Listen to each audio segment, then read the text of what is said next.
செல்வங்களே, வணக்கம். காலை வணக்கம். என் அன்பு உறவுகளே, உடன்பிறப்புகளே, பாருங்கள், நாம் இப்போது ஒரு பிரச்சனையில் இருக்கிறோம். பக்கத்து வீட்டுக்காரன், பக்கத்து நாட்டுக்காரன், பாகிஸ்தான் நோடு நமக்கு பிரச்சனை உருவாகி கொண்டிருக்கிறது.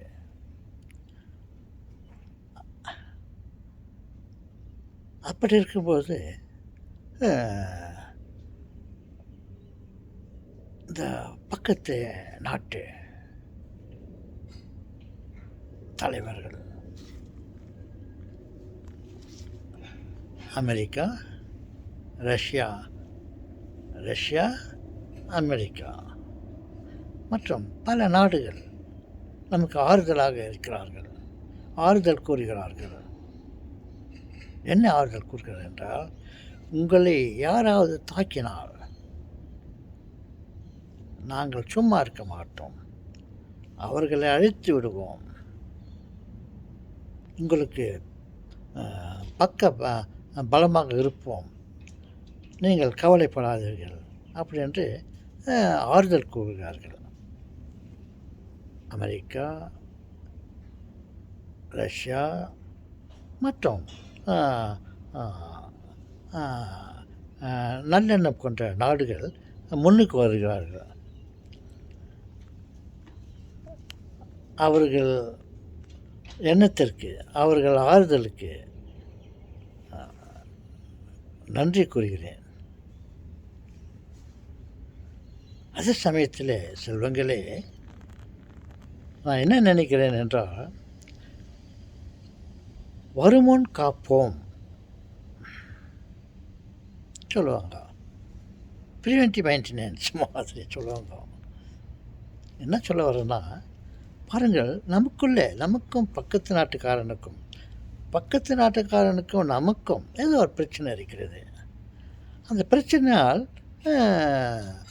சண்டை, வார் நல்லா நடக்க போகிற நிலையெல்லாம் இருக்கிறோம். இந்த பிரச்சனை இருக்கும்போது இந்த அக்கம் பக்கம் உள்ள பெரு நாடுகள் நமக்கு உதவி செய்கிறேன் என்று சொல்லுகிறார்கள் அல்லவா, அவர்கள் சண்டை வந்த பிறகு நமக்கு வந்து உதவி செய்து ஆயுதங்களை தந்து கொடுத்து நம்மோட அவர்களும் சேர்ந்து அவனை தாக்குறது, அவனோட சேர்ந்து நம்ம தாக்குறது, இந்த மாதிரியெல்லாம் பிரச்சனை இல்லாமல் இந்த சண்டை வருவதற்கு முன்னவே அந்த பெருநாடுகள் அவர்களிடமும் நம்மிடமும் வந்து என்ன பிரச்சனை என்று கேட்டறிந்து அதை பேச்சுவார்த்தை மூலியமாக அதை சரி செய்து விட்டால் எவ்வளவு நன்றாக இருக்கும். பாருங்கள், சண்டை, வார் எல்லாம் பெரிய அழிவு தரக்கூடிய விஷயங்கள்.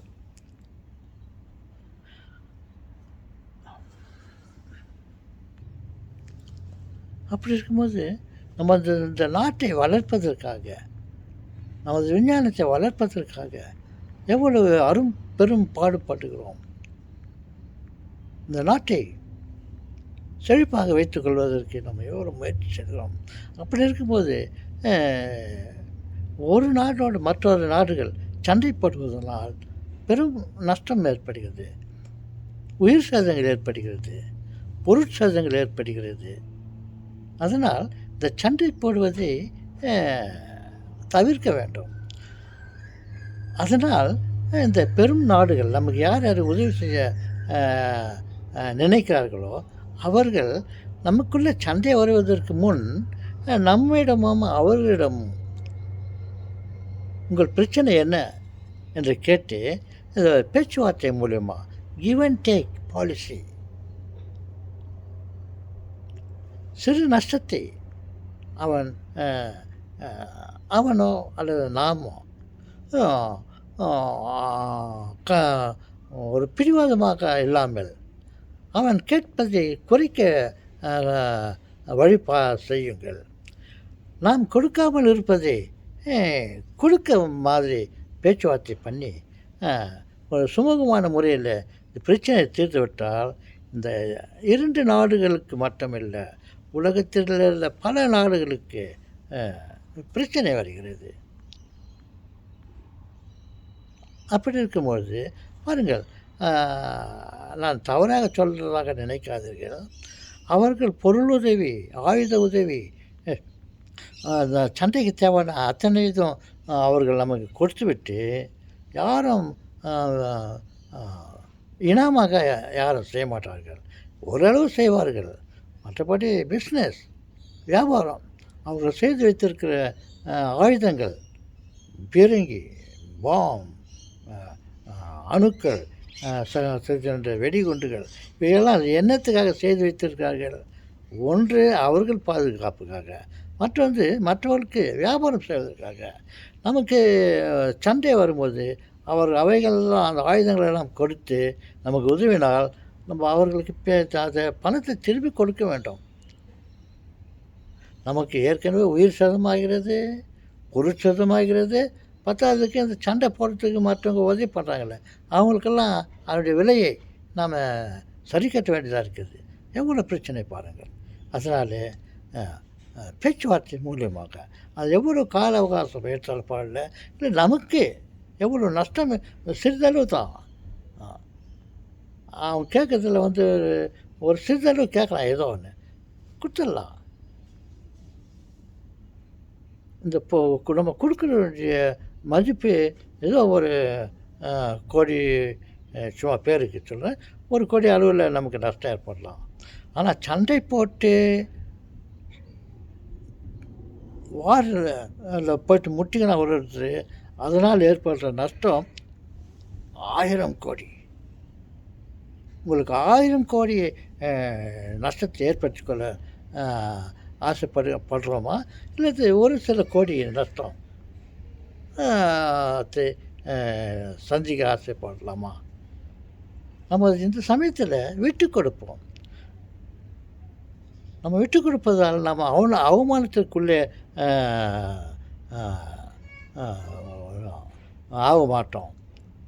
இந்த ப்ரெஸ்டீஜ், இந்த கௌரவம், இதையெல்லாம் நாம் சிறிது குறைத்து கொள்ளலாம். நாம் இந்த மாதிரி விட்டு கொடுக்கும் பழக்கத்தை ஈடுபட்டால் நம்மை பார்த்து மற்ற நாடுகளும் விட்டு கொடுப்பார்கள், ஒருத்தருக்கு ஒருத்தர் விட்டு கொடுப்பார்கள், பேச்சுவார்த்தை முடித்து இது சரி செய்து கொள்வார்கள்.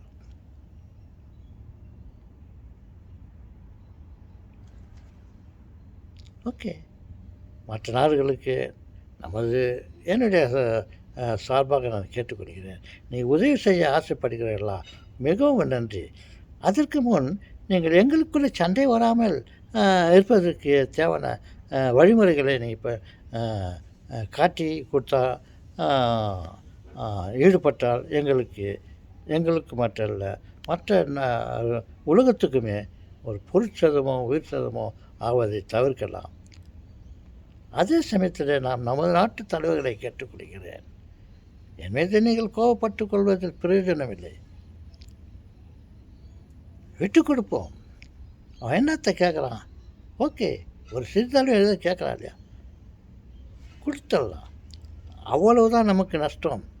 கொடுக்காமல் போனால் சண்டை போடுவதால் பெரு நஷ்டம் இருக்குது. உங்களுக்கு பெரிய நஷ்டம் வேண்டுமா? நாட்டுக்கு அவமானம் வேண்டுமா? மற்ற சுத்திகரங்களுக்கெல்லாம் கேவலாது. மகன் இந்தியா கூட அப்படியே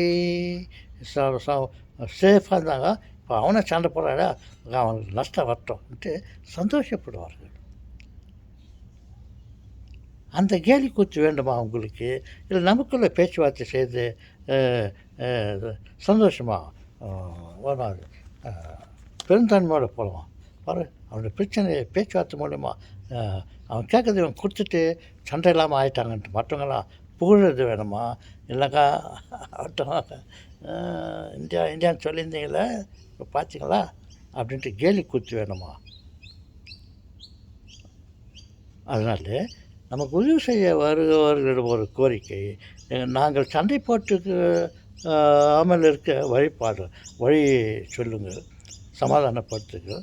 அதே சமயத்தில் நமக்கு நான் சொல்லுகிறேன், நாம் கொடுக்க முன் வருவோம்.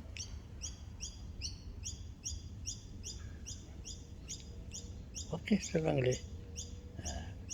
நான் எனக்கு தெரிந்த ஒரு சிறிய சிந்தனையை உங்களிடம் பகிர்ந்து கொள்கிறேன். விட்டு கொடுப்போம். என்னடா அவனுக்கு நாட்டுப்பற்று இல்லையா, நான் விட்டு கொடுப்பேன்.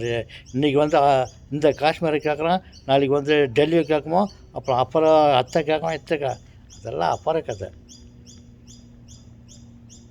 அப்படி ஒரு பிரச்சனை வந்தால் கூட அப்போயும் நம்ம சொல்லுது விட்டு கொடுத்துட்டு, ஒரு சிறு பொருளை விட்டு கொடுத்து ஒரு பெரும் பகுதியை பாதுகாத்து கொள்ளலாம்.